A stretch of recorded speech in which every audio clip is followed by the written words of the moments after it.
Добро вечер, почитувани, и добре дојдовте уште еднаш на програмата на ТВ Плюс. Следува уште едно издание на емисијата Став. Наш вечерашен гостин е председателот на Социјалистичката партија на Македонија, господинот Љупчо Димовски. Добро вечер и добре дојдовте во студиото на Телевизија Плюс. Добро вечер, сегош ми е драго кога сум кај вас во посета во гости и на добар разговор. Верувам дека темпото е динамично во овој период, иако се уште кампањата не е тргната.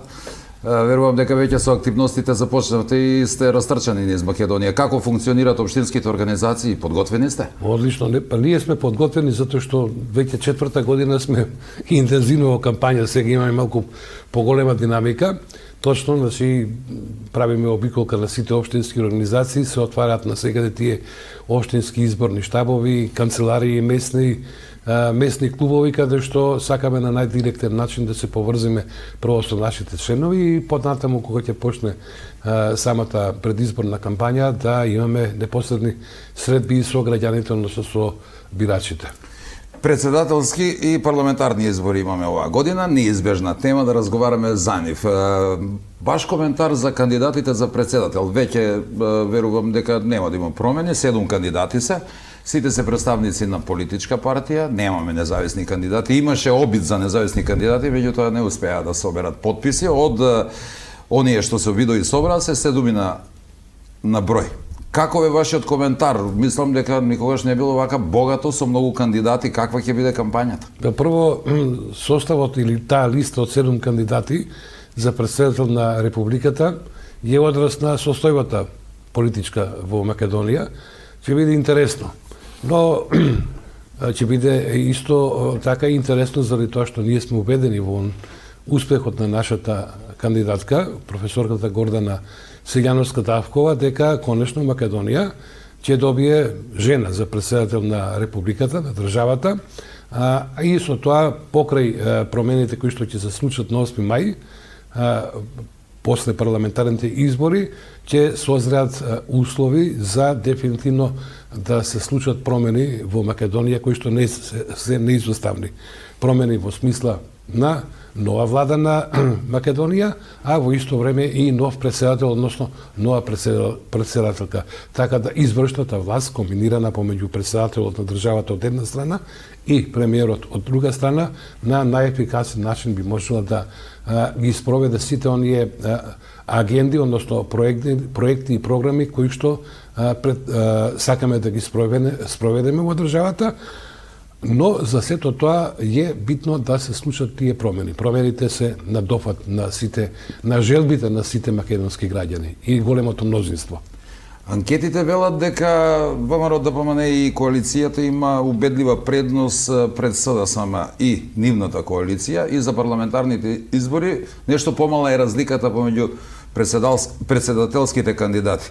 Верувате ли во тие анкети? Навистина ли е таква состојбата? Што со овие условно кажано помали партии не им дават многу шанси, некаде 1-2%? Дали навистина е такво расположението во државава или ќе има простор за изненадување? Изненадувања генерално не би требало да има, затоа што тие анкети колку на некому да му се драги или да не му се драги, тие фактички ја представуваат реалноста во државата и расположението на граѓаните. Ако го земеме примерот за резултатите од последните локални избори, анкетите кажуваа една ситуација, меѓутоа се испостави дека и тие толку не се безгрешни, затоа што во голема мера погрешија во делот на освојување на градоначалничките места и на советничките места од страна на опозиционата коалиција, неголемата политичка коалиција во Македонија, коалицијата Обнова на Македонија, заедно со ВМРО-ДПМН, Социјалистичката партија, Демократската партија на Србите во Македонија, сите останати политички партии кои што се составен дел во коалицијата. Така ќе биде и овој пат, претпоставувам. Ние сме навистина оптимисти и навистина ќе се случи тоа кој што го говорат и овие анкети. Двојна победа и на председателските избори и на парламентарните избори. А што со оние, некако сите гледаат колку е процентот кај ВМРО, кај СДСМ заедно со коалиционите партнери и овие помалите ги следат. Меѓутоа, има еден интересен детал таму. Некаде преку 40%, да не кажам скоро 50% на или неопределени, или оние што велат нема да гласам никому. Ајде да кажеме, за никој се извинувам. да кажеме дека тие што нема да гласат. Што со оние што велат не кажувам за кој ќе гласам? Мислам дека се 23-4%. Па тоа е голем процент и доколку внимателно се читаат прашањата, а има и одговорите во анкетата, тогаш можат индиректно да се извлечат заклучоци за расположението на тие 23%. Дали се проопозициони тие? Генерално се проопозициони во голем процент. Не ја исклучува можноста дека дел од нив и би гласале со подршка за актуелната власт, иако јас не гледам некоја логика, некој сериозен човек да размислува да даде подршка на една криминална власт и, како да кажам, власт која што направи огромни штети на македонските национални интереси, на македонските државни интереси, и сега во оваа ситуација повторно да ја даде довербата, но има и такви луѓе во ред, но мнозинството од граѓаните ја даваат поддршката токму на опозицијата, затоа што има доверба во тие политички партии, а од друга страна ние во изминатиот период, кога бевме во можност не да владееме, туку да раководиме со процесите во државата, покажавме дека знаеме тоа да го направиме. И сите оние придобивки кои што ги има конкретно во стопанството Република Македонија, тоа се работи, проекти кои што претходната власт ги има изреализирано. Се чудам сега како би била Македонија, во каква ситуација да ги немавме тие слободни индустријски зони, да ги немавме тие странски инвестиции, да ги немавме тие дополнителни вработувања, во каква ситуација нашата економија ќе се наоѓаше. Тоа се докажани, потврдени работи за нашата ефикасност, за нашата подготвеност, стручност, но пред се во нашиот патриотизам, затоа што цениме дека само на тој начин можеме да придонесеме за доброто на државата и конечно за доброто на народот. Зошто мора кај нас секогаш да биде сложено, а не едноставно? Многу ме интересира тоа што се случи со собирањето потписи. На сите ни е познато дека поголемите партии можеа и со 30 пратеници да предложат кандидати. Зошто мораше и Гордана Силјановска и Стево Пенаровски да ги собираат тие потписи преку Државната изборна комисија? Дали тоа беше покажување мускули и мала проверка колку е силен пред изборите? Зависи како го гледате. Јас го гледам од друга страна. Конкретно професорката Гордана Силјановска Давкова сакаше преку бројот на собраните потписи од страна на граѓаните кои што и даваат поддршка на нејзината кандидатура да го потврди легитимитетот кој што индиректно повторно во името на граѓаните го доби од 30 потпишани и повеќе. Добро, во нејзин прилог оди и тоа дека мислам не е член на партијата? Не, он е вонпартиски кандидат. Па да доби и некој легитимитет од граѓаните и поддршка од партијата. Да. Ама на некој начин во неделата тогаш во ист ден се ние од другата страна бевме сведоци дека се покажуваат тие партиски мускули, да кажам, и тоа е во ред затоа што тоа е за разбирање, затоа што би се случило да ја немаше таа активност од страна на Социјалдемократскиот сојуз за нивниот неуспешен кандидат како што е Пендаровски. И како кандидат и како председател, според анкетите, вие ги кажете анкетите, меѓутоа доскоро рейтингот беше статистичка грешка, така ќе биде и сега. Но мора да се покажат такви активности затоа што доколку изостанеа, тек тогаш ќе биде со нивниот кандидат во целосна дефанзива и во подредена положба во однос на нашиот кандидат. И тоа беше еден инструмент да покажат дека има некаква си поддршка. Значи, можеме тоа да го третираме како генерална проба пред представа, нешто последен тренинг пред настап на надпревар, да ги држат членовите во кондиција. Пред се тоа е за членството во партијата. Ајде, ако одиме на таа сложеност пред изборите, некако последните изборни циклуси, посебно кога имаме парламентарни избори, но и пред другите избори, би рекол, секогаш се појавуваат некои барања. Ево да кажеме, од страна на албанските партии имаме постојано, и мене не ми пречи што има барања, нормално сите теми се за дискусија, меѓутоа ако се условно поставени, малку се проблематични, може да бидат и дискутабилни.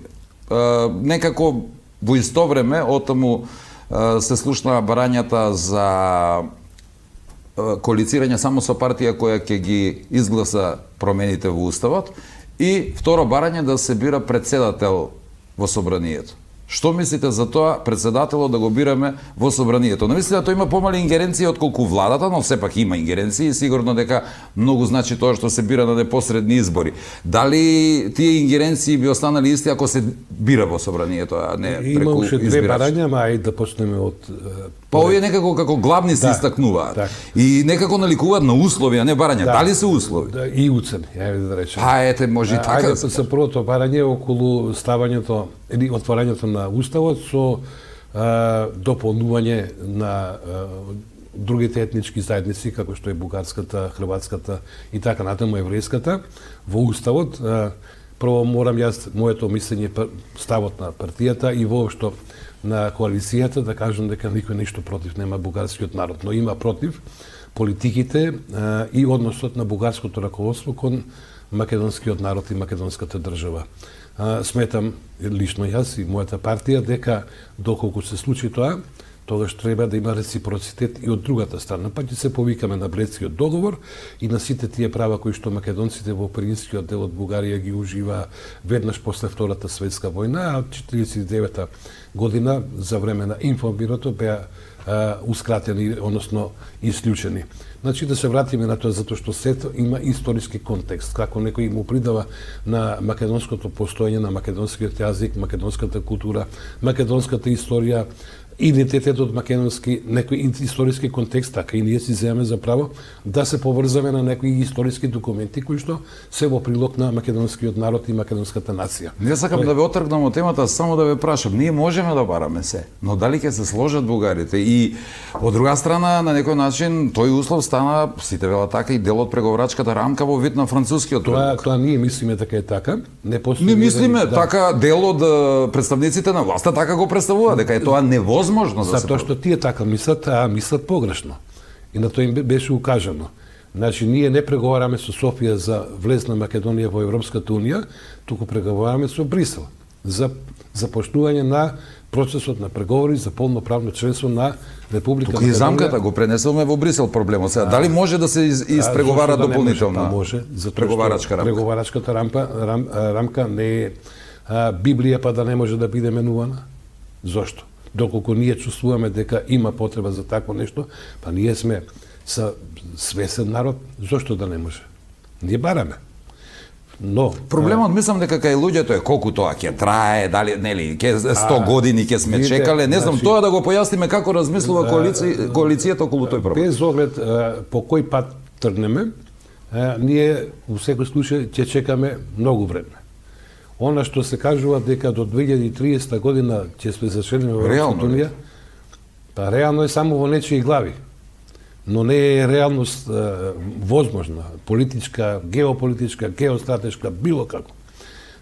Значи, не може со овакви наметнати барања, проблеми создадени, да се смета на такво нешто. Тоа не е реално. Но реално е тоа дека ние сите европски вредности можеме и без започнување на преговорите со Европската Унија да ги донесеме во Македонија. Ако ќе се стекнат условите за наше започнување на преговорите и полноправно членство, ние ќе бидеме со целосен капацитет подготвени да можеме да бидеме членка на Европската Унија. Не велам дека и сега не можеме да бидеме членка, меѓутоа со оваа огромна хипотека на криминална, мафијашка држава, на најискорумпирана власт што е можна во историјата на македонската држава, со овакви криминалци, нам местото не ни е во Европската Унија, токму среди нив. И тие се најголемите косничари, тоа треба да им биде јасно на граѓаните, дека СДС и ДУИ се најголемите косничари на Македонија по патот на евроинтеграциите. Затоа што тие создадоа оваа работа, тие ги оплячка сите овие, земете ги сите овие во последниве 5-6 месеци криминални случаи што ги имаме. Со Бехтеленка 250 милиони евра платени за 3 дупки. Со фабриката за електромобили во Тетово 50 милиони евра платена субвенција од државата за ископана една дупка со пропаднат проект. Тоа се 300 милиони евра само за 2 проекти. Кај се другите проекти? Кај Реп Битола и така на Тоа во Тетово се откажа дефинитивно? Дефинитивно, пропадна таа инвестиција, но отидоа парите. И нека не кажуваат директорот на ТИРЗот било вака, било онака, се знае како е. Се донесе таков закон за таква помош. Но сега да се навратам на темава. Прво, лидерите на албанските политички партии, односно на политичките партии на македонските албанци, има идеална можност еднаш да се солидаризираат со македонскиот народ. Ние имаме проблем во односите со соседна Софија, со Бугарија. Тие требаше да застанат зад македонците, да бидат солидарни, да покажат разбирање за нашите проблеми и да бидеме единствени во одбраната на македонските интереси, а не да бидат апологетите на спроведување на врховизмот во Македонија. Затоа што СДСМ и ДО имаат најбрутална врховистичка политика кон македонскиот народ. Нашите астомски темели на државноста се погасени. Македонија не функционира веќе врз основа на астом. Функционира врз основа на устав кој што е целосно извитоперен. И затоа ние од тие причини бараме да се вратиме назад. Понатаму, второто барање беше околу замената на тие 20% за албанскиот јазик. Тоа пострамежливо го кажуваат, овие се како заради тоа што кога се процентиво прашање, ќе се отворат многу прашања и други, кои што некому нема да му одговарат. Третото барање беше избор на председател на државата во собрание и под 3А или четврто барање да има и подпредседател на државата. Так. Што е нонсенс, глупост. Како заменик директор што имаме. Да, не, концептот е следен, да се ротираат 5 години да биде албанец председател на државата, а македонец да биде подпредседател, следните 5 години обратно да биде ситуација. Македонец председател, албанец. Значи 10 години запечатени, ќе знаеме кој ни е председател и заменик. Што значи тоа бирање на председател во собрание? Повторно газење на демократијата, брутално газење. Како што го погазија референдумот, така сакат да го погазат повторно, да ја погазат повторно волјата, демократската волја, легитимна. Значи, станува збор за избор на председател на држава, во една демократска држава. Го ускратуваме правото на граѓаните, уставното право, да гласаат слободно за избор на својот председател. И тоа да се сведе во рамките на едно собрание, каде што 120 пратеници не се веќе избраници на народот, туку на граѓаните. Имаат своји некои И тоа да биде условено со бадинтерово мнозинство. аргументи дека И каде е тука интересот на македонскиот народ? Јас зборам за македонски народ цело време, ако ме следите. Не за македонски граѓани. Македонскиот народ си е суверенот на државата врз основа на астмо. И тој, пошто ја има единствено оваа држава, мора да биде прашан и да одлучува за сите работи кои што се од интерес на неговата држава и на неговата нација. Не може поинаку да биде. Кажете ми земја во која што мнозинскиот народ, кој што е државотворен народ, ги нема подеднакво правата со останатите етнички заедници во државата. Па ние сме деградиран народ во соседната држава, немаме исто подеднакво право со другите. Ние сме помалку. И од сето тоа што помалку го имаме, и од тоа треба да се откажуваме. Зошто? За да се избира председател. Ама не да се избира како што треба да се избира, него пак да биде условено со нешто. На тоа треба да се престане и ние не ги прифаќаме тие работи. За дискусија, дали сте како услови не, како уценувачки услови не, меѓутоа за дискусија ако бидат поставени на маса е нешто за разговарање? Зошто? Што можеме да... Вие веќе се убедуваме во демократијата, во кршењето на демократијата. Па ако на тие што предлагаат не е јасно тоа, ако имаат некои си други желби, ќе ги кажат. Ама ние не треба да не сметаат дека сме полуписмени луѓе и дека сме, не знам, не може така. Во ред, ајде да се префрлиме малку на парламентарните избори. Социјалистичката партија дефинитивно ќе биде во коалиција, која ја споменавме, со ВМРО, ДПМН и останатите. Како одат тие преговори? Што мислите, колку добитни места може да добие Социјалистичката партија? На тоа прашање се уште не можам да ви одговорам до вторијато. Тогаш... Значи, Добро, но сигурно преговарате моментално. Дали сте ние не оптимист? преговараме, ние сме договорени. Значи, ние имаме коалиција од 2004-2005 година со ВМРО ДПМН, каде што можам слободно да кажем дека Социјалистичката партија е стратешкиот партнер на политички, партиски, на ВМРО ДПМН во коалицијата. Ние сме сериозна политичка партија, Имаме исти таков однос од страна на ВМРО кон нас, ВМРО ДПМН. Имаме секојдневни комуникации со нашите пријатели од ВМРО ДПМН. Јас имам лично многу чести средби и телефонски разговори, пораки и така натаму со господинот Мицкоски, председателот на ВМРО ДПМН. Не е ништо спорно околу нашето коалицирање, така да само можеме да го продолжиме тоа што сме го започнале. Патен да кажам. Жално е, меѓутоа, ова е вистината. Историски, ние како народ сме вратени 120 години назад. Во времето на организацијата, кога во времето на таа организација имало две крила, едното лево социјалистичкото и другото она малку поортодоксното ВМРО. И условите се сега исто такви. Кога имаме ние една неизвестна иднина и кога сме доведени во ситуација да си ја заштитиме, да ја одбраниме државата. Државата се брани на гласачките кутии на 8 мај. И ние мораме да бидеме тогаш подготвени, секој да учествува на изборите, да отиде да гласа, без оглед дали се согласува или не се, нека заболеви се. Ние сме должни кон државата да излеземе да гласаме и да го дадеме гласот. За кого ќе го дадем, граѓаните, тоа е нивно право. Но очекуваме дека ќе бидеме ние тие кои што ќе добиеме довербата. Од тие причини, нашата коалиција со ВМРО ДПМН е историска нужност во ова време. Второ, никакви разлики по однос на македонските национални интереси. По македонските државни интереси нема. Како што поминува времето, уште сме подспрсти и поединствени. Започнавме големи промени во нашето општество, во делот на градењето на единството на македонското национално ткиво, на обединувањето на македонците, затоа што единствено на тој начин можеме да се самозаштитиме и единствено на тој начин можеме да се одбраниме.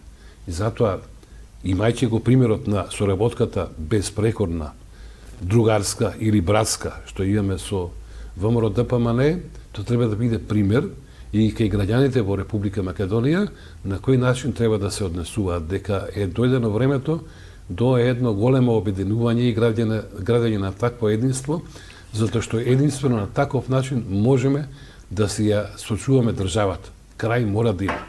Мора да има ресет во државата, мора да има промени и мора да му се врати надежда на македонскиот народ дека се не е така црно, дека на крајот од тунелот има светлина која што ќе значи промена и заедничко градење на државата и на нашата заедничка еднина. Надежда на граѓанино сигурно ќе се врати со обединување. Вие сте обединети со ВМРО ДПМН и други некои партии, но можно ли некогаш во Македонија да се седне на иста маса, да седнат на иста маса и позицијата и опозицијата? Секогаш кој е во опозиција бара да се обединиме, да бидеме заеднички сплотени во барањата, во прифаќањата. Еве јас ќе наведам еден пример само, она што се дискутира помеѓу граѓаните, на пример, го сметаат за голема грешка сите затоа што ВМРО ДПМН ми се чини не беше консултиран по основ на договорот со Бугарија и од тука потоа произлегува и блокадите, условно кажано, како што ги нарекуваат за изгласувањето на уставните промени. Има ли шанси кога некоја партија е на власт да преговара со опозицијата, односно да седнат на иста маса и да се договорат за некои заеднички црвени линии? Тоа е суштината на ова што... Тоа е предизвикот, мислам... Тоа е суштината и отворивте темата околу бугарскиот договор и францускиот предлог, тоа е особено битна тема, ако имаме време, би се оспрнал на кратко. Сигурно дека подоцна ќе продискутирам. Еве, своевремено договорот за добро соседство во наводници со источниот сосед Бугарија беше донесен на Комисијата за надворешна политика во собранието на Република Македонија, во кое што во тоа време бев член и јас. Но покрај мене во комисијата беа членови и двајцата претходни министри за надворешни работи Антонио Милошевски и Поповски Никола. Договорот беше донесен и презентиран од страна на тогашниот премиер Заев, тогашниот министер за надворешни работи Никола Димитров и тогашниот државен секретар во Министерството за надворешни работи Виктор Димовски. Донесен во собрание, но претходно имаше ли консултации? Никакви консултации немаше, ни беше донесен во една копија за 25 членови на комисијата, заменици, членови и заменици. Ние побаравме да добиеме копија за секој пратеник за да може да го чита договорот. Беше умножен тој договор еден примерок за двајца пратеници со рокот на читање од некаси 5 и 10 минути. Но, затоа што ги имавме нашиве колеги, претходните министри, Милошевски и Поповски, и ние, а и тие веќе знаевме за што станува збор, и дека тој договор содржи дека е неравноправен и неускладен, и дека во стартот се нужни 5 дополнувања со кои што би можело да се искомпензира загубата што ја има македонската страна, да бидеме еднакви во третманот. Ние имаме повеќе обврски отколку што имаме права, односно бугарската страна има повеќе права, 5 најмалку, отколку што има обврски. Обврски немаше никакви, уствари. Ни беше ветено дека ќе се земат сериозно во предвид нашите сугестии и барања и дека ќе биде изменет договорот во тој дел.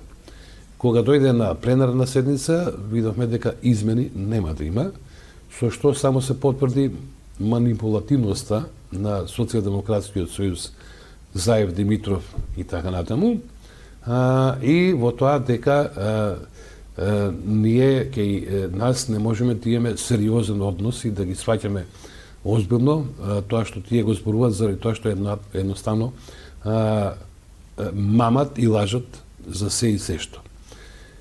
После тоа дојде тој француски несреќен предлог, кој што не е француски, туку е според информациите документ составен во седиштето на Дуи во Мала Речица.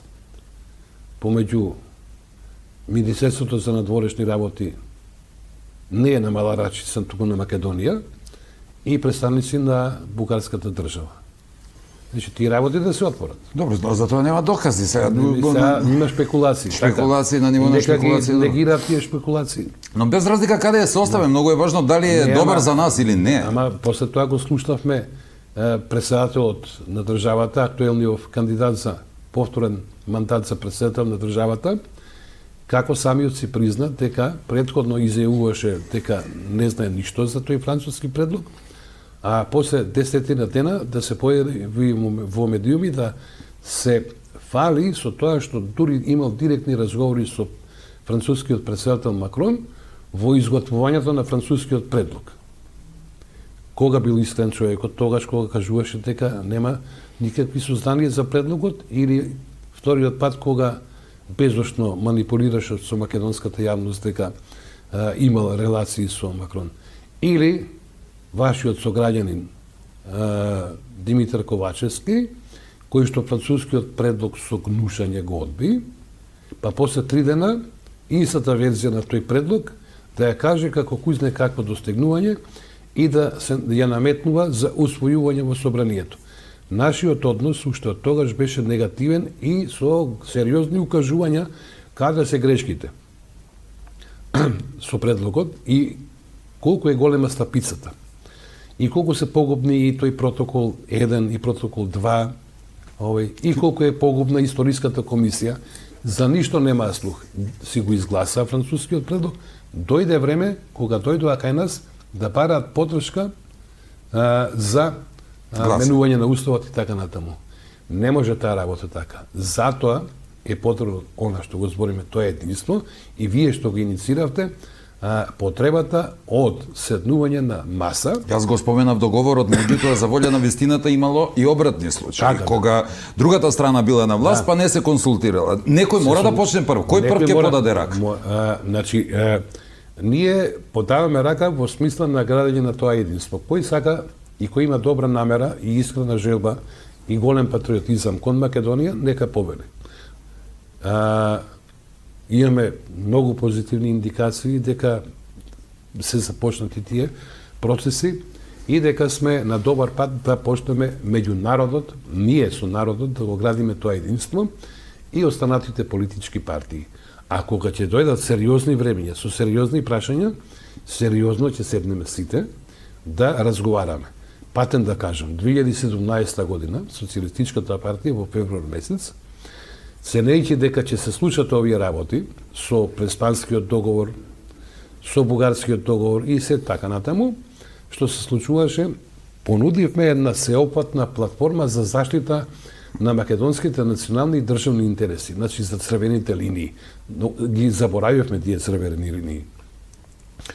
А платформата, како документ ја доставивме на двете најголеми политички партии, до ВМРО-ДПМН и до СДСМ, со барање во рок од 10 дена да се изјаснат. Дали прифаќаат и дали сакаат да учествуваат во документот кој што е основа за градење на цврсти национални позиции во заштита на тие црвени линии. Максимално позитивен одговор добивме од ВМРО-ДПМН, од СДСМ не бевме удостоени, осме во една форма на пресконференција на тогашниот нивни портпарол од Нога, во која што тој објасни дека сите ставови на СДС околу македонските национални интереси се напишани во нивната предизборна програма, што не е точно, е обична лага, затоа што ниту еднаш СДСМ никаде нема напишано ништо за овие сите работи, остапки, потпишување на договори, непочитување на референдумот на македонските граѓани, изигрување на собранието со тој бугарски предлог, изгласување и промена на името и на уставот, нели, на државата, има некаде напишано ветување за такво нешто, во програмите нема. Вие не гласавте за тогаш промената на името? Не, јас... Иако многу се шпекулираше во тој домен дека нема да ви го земат имунитетот поради тоа што ќе гласате, па се испостави дека не гласавте. Да направиме мала дигресија, ќе се навратиме на темите. Докаде се тие случаеви? Имаше 2 пријави и 2 обиди да ви се одземи имунитетот. И за настаните од април, 27 април и за подоцна имавте некоја кривична пријава за злоупотреба на користење земјоделско земјиште. Вака, фала многу за прашањето, затоа што јавноста треба да знае за тоа. Па кога ќе се отвори, ако гуглате вашето име, двете теми се дека сте председател на Социјалистичката партија и другата е дали ќе ви го одземат имунитетот или не. Многу написи за тоа и од тогаш нема ништо што се има случано. А треба да знае јавност. Да, прво јас бев, тој не можев никако поинаку да постапувам, освен да си го чувствувам моето срце, мојот разум, мојот ум, мојата поврзаност со македонскиот народ, моето ветување кон моите покойни родители, моето минато како семејство, исто во тоа време како народен пратеник на македонскиот народ во собранието и никако мене и достоинството и образот на крај на краишта не може да ми дозволи да гласам против промена, да гласам за промена на името на Република Македонија. Имаше ли притисоци? Страшни притисоци. Ама за тоа во некоја друга прилика, сериозни притисоци и знам дека очекувањата беа изневерени со мојата постапка, иако јас тогаш бев во процес судски околу 27 април. Не случајно јас сум избран, така е проценката и другите пратеници. Амнестијата беше подосна, така? Да, затоа што смета, подосна дојде амнестијата, немавме врска ние со тоа. Затоа што смета дека како луѓе сме подложни на притисоци дека ќе се поколебаме или едноставно ќе не скршат. Нема сила што може да ме скрши. И јас знам дека тоа кај луѓето од Социјалдемократскиот сојуз, кој што Социјалистичката партија врз основа на сите политички притисоци кои што ги имаше врз врвното раководство на Социјалистичката партија, повеќе не ја сметаме за свој политички противник, туку ја сметаме исто така како што тие нас не сметаат како политички непријател. Идеолошки, изгубен, апатриден, антимакедонски и ненационален. И тука отстапување нема. Мојот греф најголем беше тоа што си ја сакам Македонија и што не може никој да ме оддели од името на Република Македонија. Затоа бев суден. Затоа кога сето тоа не успеа, беше покренато другото обвинување, 36 месеци се влечевме по обвинителство, и судски вештачини и така натаму, за да на крај Докаде е тоа? докаде обвинението е повлечено затоа што нема никакви основи за такво нешто, дека ништо не е сторено. Чудно е кај нас кога се меѓутоа се објавува работата- на голема врата кога некој ќе биде Така е. обвинет. Меѓутоа треба подоцна и да се потенцира. Дали Тоа го барав кога ми беше соопштено зошто се повлекува, добро, во ред, затоа што од мене беа побарани некои други работи. Јас во ред нема да тужам, затоа што мене насила ми се влегуваше во мојот дом. Иако ја таму не бев. Но не е битно. Сакав јас морална сатисфакција, со исто тако соопштение обвинителството да излезе во јавноста дека и министерот Димовски, и министерот Цветков, и за министерот сите Спасеновски, повлечено и за обвинение? мене министерот Делев, Четворица бе. да, им се повлекува обвинението затоа што се невини. Ама немаше храброст обвинителството тоа да го направи. Јас не можев да најдам. И затоа го нема никаде, еве го соопштувам јас. 3,5 години не малтретираа. Пекол го направија животот. Ама издржавме. И затоа ни се потребни овие промени. Второ, ние затоа имаме 2% доверба на граѓаните во правосудството. Иако морам да кажам, и во судовите и во обвинителството има честни луѓе, професионалци кои што си ја работат работата. Ама од овие другиве, подложни на разноразни работи, ние таква состојбата во правосудството. Мора вистински луѓе да има на вистински места, каде што на најдостоинствен начин ќе си ја работат работата што им е дадена по закон. Ништо повеќе. Ајде да се вратиме на парламентарните избори. Дали сте оптимисти се уште дека може да се стигне до бројката од 61 пратеник? Рековте кај председателските избори и кандидатите за председател нема да има поголеми изненадувања. Дали очекувате тука можеби некои изненадувања? Дали помалите партии, пак ќе кажам условно кажано, нема мали и големи партии, има добри и лоши политичари. Дали можат тие да направат некои изненадување и повеќе партии да видиме во парламентот? Некако народот како да чезнее за она минато време кога беше пошаренолико во парламентот, имаше многу различни представници на различни политички опции, па дискусиите беа некако поплодни. Па и сега ги има тие, таа има шареноликост, да речем, ама политичките партии се групирани во коалицијата кој два блока, нели? Тоа ли иднината на помалите партии, пак, ајде условно, мора ли да се оди со овие големи во коалиција? Сето тоа е условено од Со изборна изборниот законник и од... Дали сте вие за промена на изборниот закон да биде Македонија една изборна единица? Значи, како помала партија, се помала условно казано. Така, реков. Ние сме со идеологија многу голема партија, можеби најголема. Историски, дефинитивно најстарата партија во Македонија, уште од крајот на 19-тиот век, кога почнала да се шири таа социјалистичка идеја врз просторите на Македонија. Просторите на Македонија широ не само во сегашниве граници на Република Македонија. Нас ни одговара една изборна единица. Но, во овој момент, ние тоа јавно го кажавме неколку пати, Социјалистичката партија ценеше дека за да се прекине ова лудило во Македонија, потребно е моменталната состојба со поделбата по изборни единици, затоа што цениме дека на тој начин, како коалиција, ќе освоиме многу повеќе пратенички места, кои што ќе ни овозможи да имаме една ситуација без уцени условувања, да можеме да формираме понезависна влада. Зборувате ако биде една изборна единица? Во ситуација кога се 6 изборни единици, тоа повеќе и одговара на коалицијата. Така.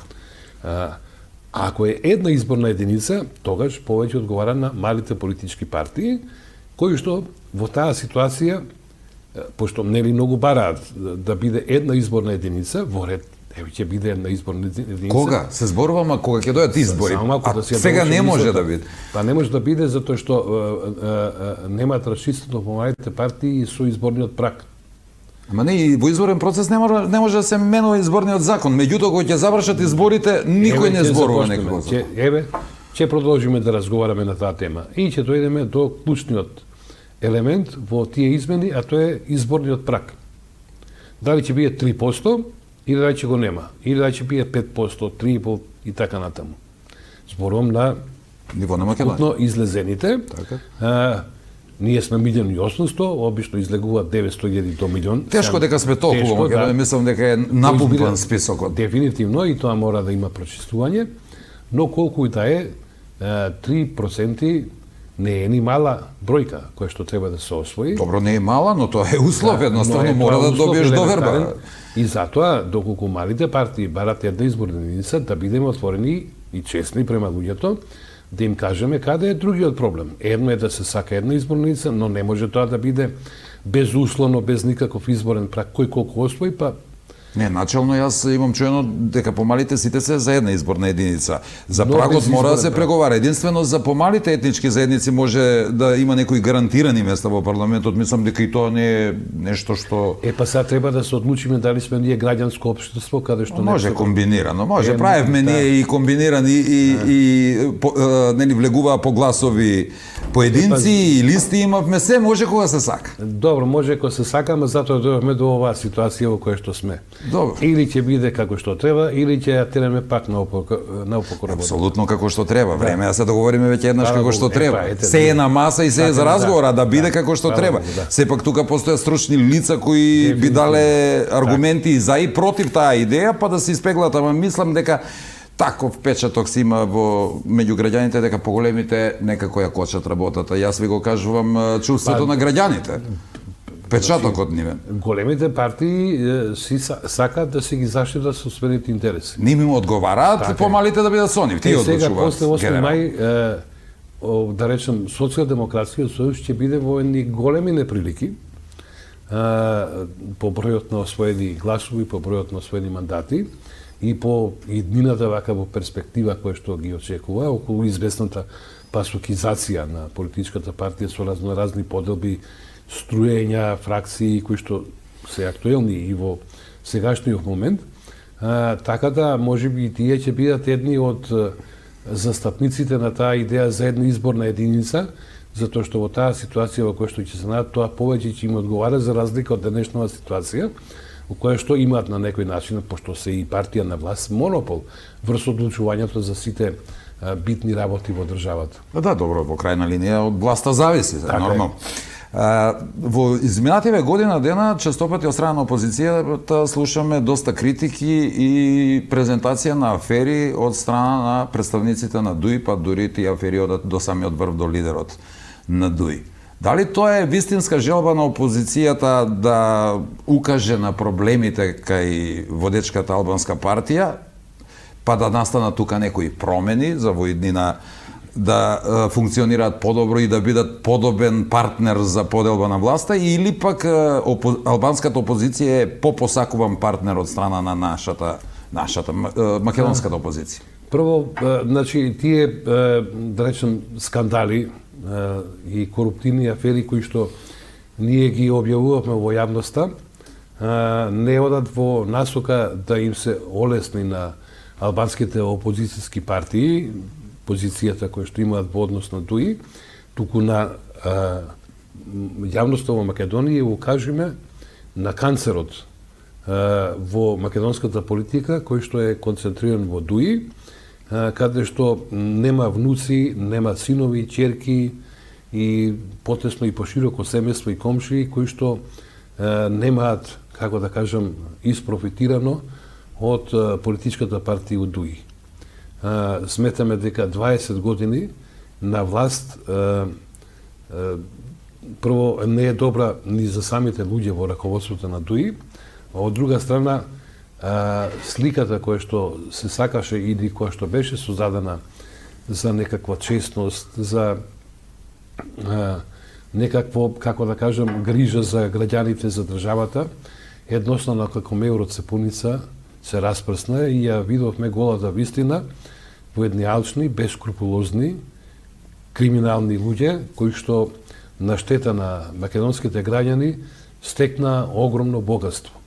Па дури сега и не прават, како да кажам, будалетинки сите во државата, оној случај со Соравија, со фирмата, со внукот и така натаму. Сега најново е дека се откажа. Најново дека го ја продава тоа, значи сето тоа поигрување со интелигенцијата на македонските граѓани оди во бескрај и тоа е причината зошто најголемиот дел на македонските албанци, кои што традиционално гласаат за тие политички партии, односно за таа политичка партија, повеќе немаат доверба и се повеќе се спртуваат кон опозицијските политички партии, во кои што имаат надеж и од кои што имаат очекувања дека дефинитивно ДУИ ќе биде симната од власт. Не ние, туку самите граѓани тоа треба да го направат, ние сме само тука во ситуација да укажуваме. Ама ние укажувавме за овие најголеми афери, а иначе афери и криминали има на дневна основа колку сакат.